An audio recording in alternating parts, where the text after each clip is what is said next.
slice of bread. Guys, we want to buy few things from this store. Hello guys, welcome to my channel. This morning I have a lot of work to do. I have assignment to submit. I have some typing I have to type. I have some editing I have to do. And the good thing is today I have no class. Today is my off day. I don't have lectures today. Today is Friday. I have and submit it either tomorrow or Sunday. So I have a lot to do. And this is what I'm working on memoir. So they've been corrected by my tutor, because the lecturer said when you are done you have to show it to the tutor so that the person will just check it for you. So this is the draft. So this is the correction. I have to just do like few correction. That is it. Like this, it's not plenty. And so I'm just typing it. Like aside that too. So my boy and my husband, they are not in the house today.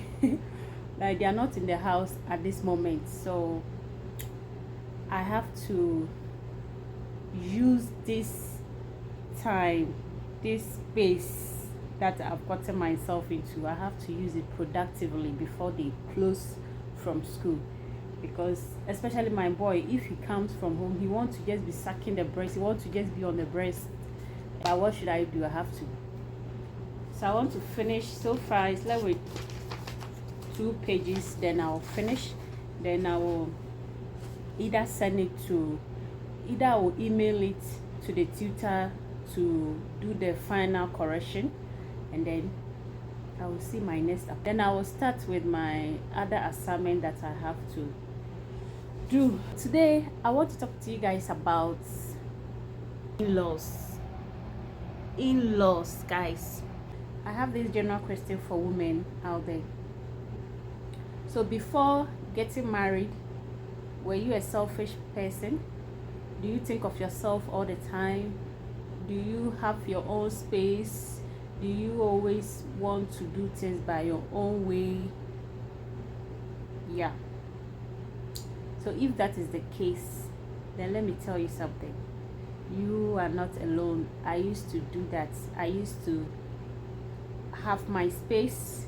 I used to think of like having my time myself, doing my own thing at my own time, but it's not like that anymore.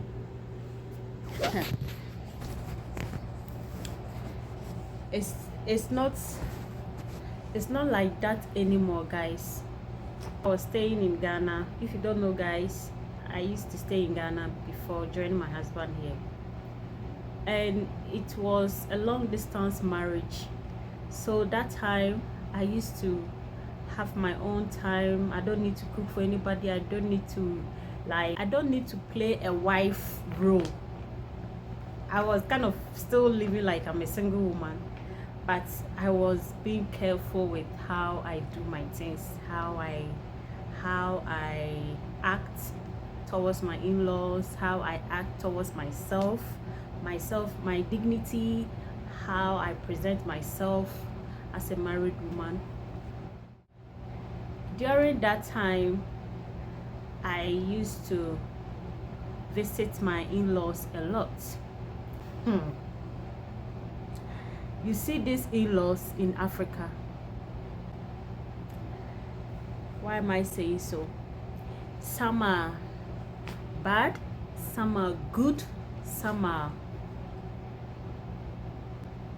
If you see what my mother-in-law did to me, guys, while my husband wasn't with me that time, it will shock you. I'll be right back.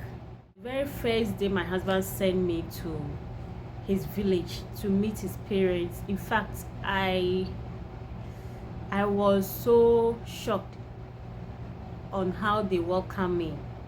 I was just like, I was perplexed. I was saying, why? Like, as at now, I used to ask myself, what did I do? What is the thing that's like I did and these people are treating me this way? So before getting married, I used to pray to God that, God, please give me. I used to pray to God a lot. I used to talk to God a lot during my university time, my SS time. I used to talk to God in everything, and God is so wonderful that He has been doing things accordingly by my request that I asked Him. So if you're a woman, please always pray. Talk to God like you're talking to your parents, you're talking to your friend, because God is our protector. So I used to pray to God that, God, please give me a mother-in-law that will love me, that will take me as her own daughter, so that I will also take her as my mother. And I just pray that, and I also pray that God should give me a man that will love me and love my family. And truly, God did amazing. God did so wonderful by answering my prayers. So when it comes mother-in-law to love me like the way my husband is loving me, so that I also love her back. So when we were going to the village, I used to say, God, please let this woman like me. Let this woman see me and like me. And come to daughter-in-law and mother-in-law relationship. My mother-in-law is 100% perfect till date, guys. The reason why I used to pray that God should give me a mother-in-law that will love me and I also love her back is that, you know, when you marry in Africa, your mother-in-law does not love you. In Africa, it's a belief, or maybe it's a tradition or something like that, that when your mother-in-law hates you, your marriage, you will not get happiness in your marriage. So my mom-in-law really loves me a lot, and I love her so much. So my husband loving me wasn't the only thing that I needed in this marriage. I needed my mom. Oh my goodness, guys, you can't believe this. Immediately this woman saw me that night. We got there late, 10 to 11 p.m. that we got there, and they were still waiting for us to come. Oh God, it was interesting. When I saw the woman, in fact, like, she has this bright smiling on her face, like smiling on, like, everything. You will greet her and then she'll be smiling. You will say anything and then she'll be smiling, welcoming me. I don't understand the language. Like, I can't speak the language, and I don't understand deep of the language. So it was my husband that was translating it, and oh God, like, that memories. I wish I have a footage to show to you guys. That time I wasn't a YouTuber, so I did not think of that. I did not have that thing in mind. So my mother-in-law saw me that night, and the love started there. She just welcomed me wholeheartedly. She just like embraced me. She took me like her own daughter. Can you imagine this?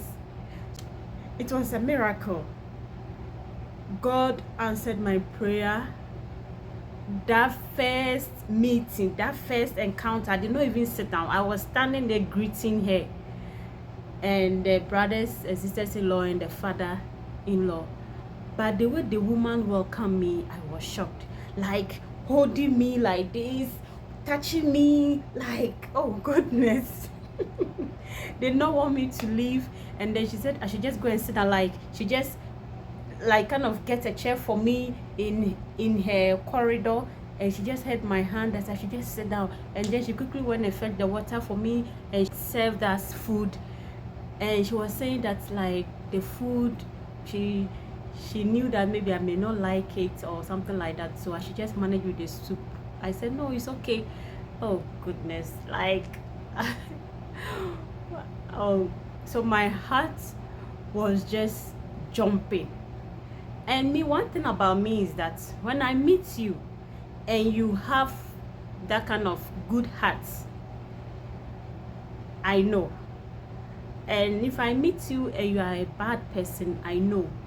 But you know, because it's a marriage thing, you know, some people can pretend, especially when your spouse to be is with you. So when she was doing those kind of thing, I've already rated her. I gave her 90% that this woman is my mother-in-law. This woman is perfect. This woman is like God answered mother-in-law that God has given me. But the 10% was a little doubt. Why am I saying so? Is she doing all these things because my husband to be is in that premise, like is with me now? Or is she doing this because she wanted the son to bring a wife? Or is she doing this because she doesn't want the son to feel bad? Or maybe, or later on they will just go and sit somewhere and talk about me, like, and discuss about me or what.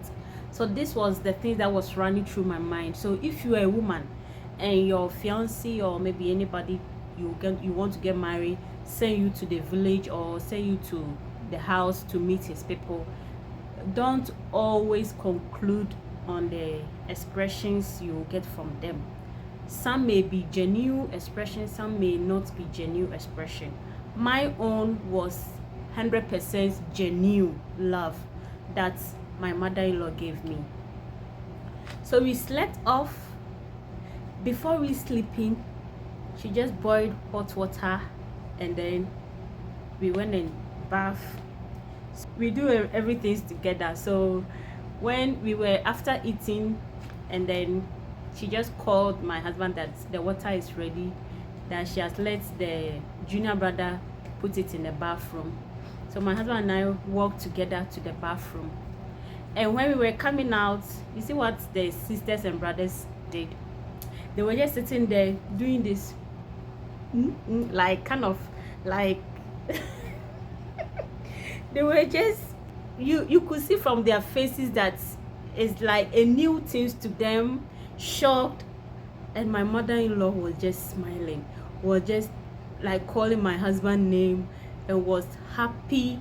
So what my husband told me was that he said the next day the mother came and spoke to him and said, you know what, this woman is good. This woman, I like her, I love her. This your wife is a good wife material that she has signed, like she has blessed me for her son. And the way we do our things together, she really love it. So I was secured now.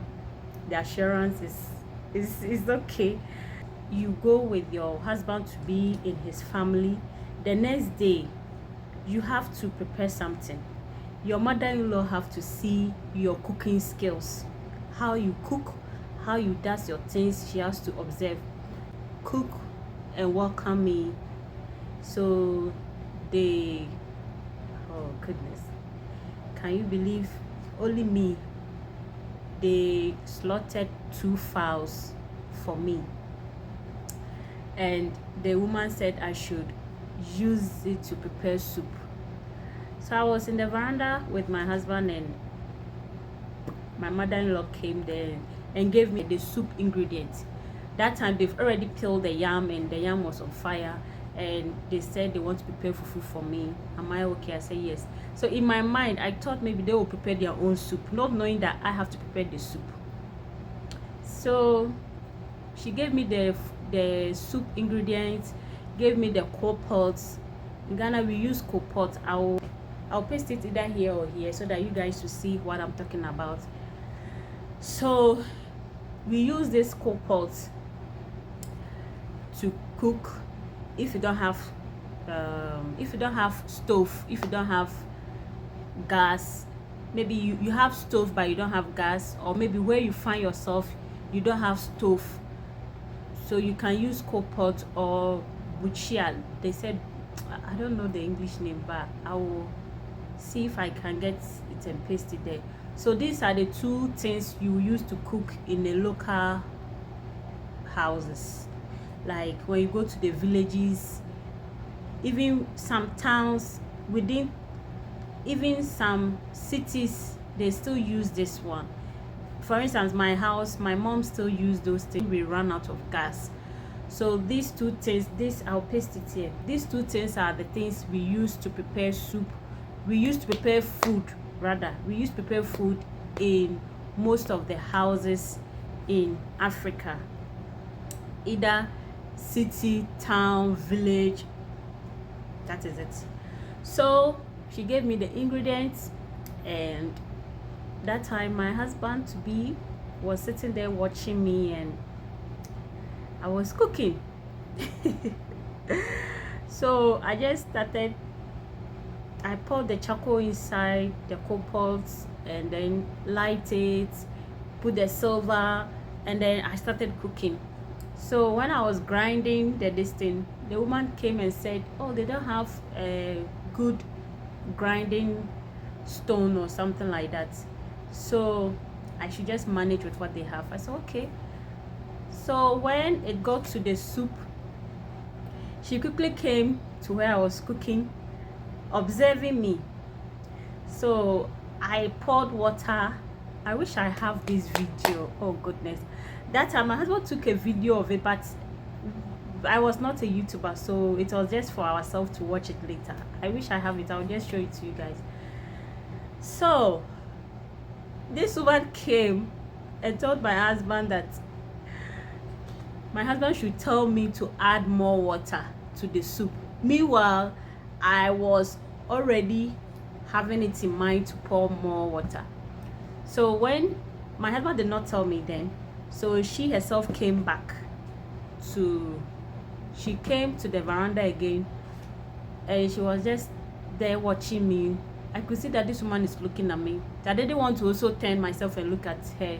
I was just doing my thing, and I was saying, why is this woman standing here? I don't like this. Oh God, let this soup turn to be sweet. Oh, so I was just doing my thing, and I poured the water to rinse the grinding stone and pour it inside the silver or maybe the cooking pot, so that the soup is a slice soup and it's for plenty people. So you have to know how to gauge the level of the soup, like it should be balanced, you know.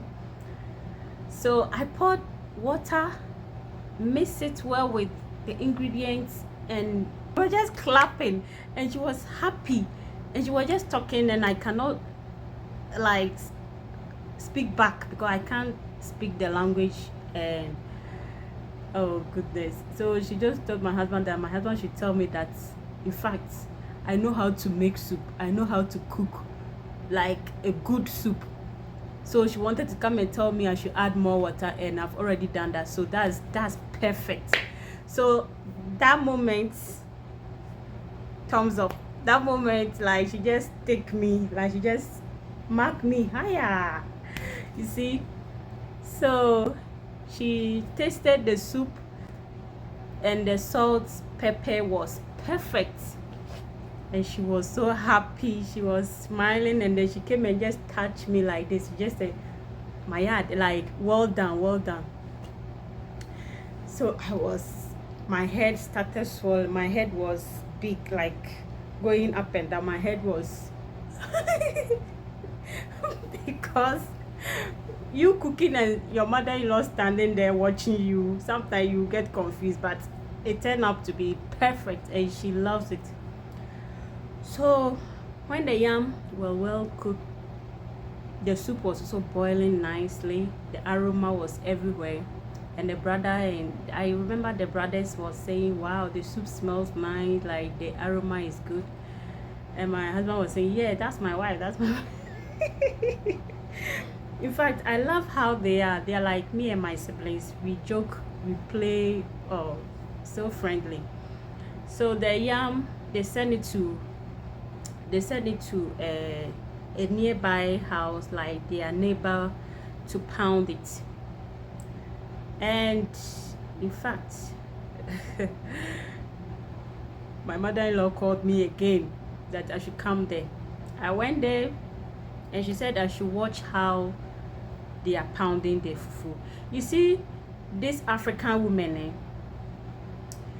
when their son wants to marry you, the lady, because you know, mother and son relationship, they still take their son as a baby. So when you are the wife to be in the son's life, they want to get the assurance that you can cook home food, you can prepare good food for him, like you can kind of represent she the mother in her son's life.